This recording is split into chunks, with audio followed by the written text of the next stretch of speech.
La saga des panneaux photovoltaïques continue. On change à nouveau les règles et cette fois les certificats verts passeraient de 15 à 10 ans. De nombreuses familles sont concernées par cette modification et elles sont prêtes à attaquer la région wallonne pour promesses non tenues. Daniel Velter nous explique qui est concerné exactement. Ces panneaux photovoltaïques posés entre 2008 et 2011 devaient produire des certificats verts, c'est-à-dire des subsides, pendant 15 ans. C'est ce que le gouvernement wallon avait promis. Mais aujourd'hui, changement de programme, il envisage de réduire la période à 10 ans. Un véritable scandale pour les 80 000 ménages wallons concernés. On nous avait bien tenu des engagements, les gens ont fait des emprunts là-dessus.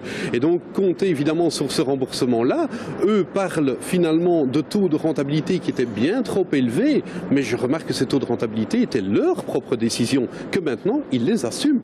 Avec les certificats verts, la rentabilité pour les propriétaires a grimpé jusqu'à des 25%. Le hic, c'est que la facture est payée par tous les Wallons, même ceux qui n'ont pas de panneaux.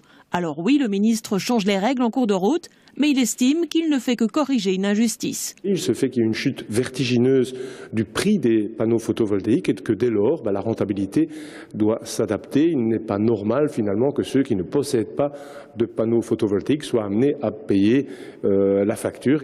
La réduction de la durée des certificats verts fera gagner 750 millions d'euros à la Wallonie. Mais pour ce patron, rien ne dit que cela va relancer le secteur. Pour moi, c'est un mauvais signal dans le sens que par après, les clients futurs vont toujours avoir peur de modifications de ce qui a été présenté ou annoncé ou garanti dans le fond. Car depuis les cafouillages autour du photovoltaïque, les ménages ne veulent plus en entendre parler. Un comble car aujourd'hui, de nouvelles primes attendent désespérément des candidats.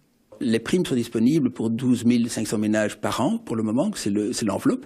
Mais on n'a que 300 demandes de primes qui ont été introduites pour 2014. Donc on est nettement en dessous du potentiel. Pour un ménage moyen, c'est 5 000 €, de quoi amortir rapidement une installation.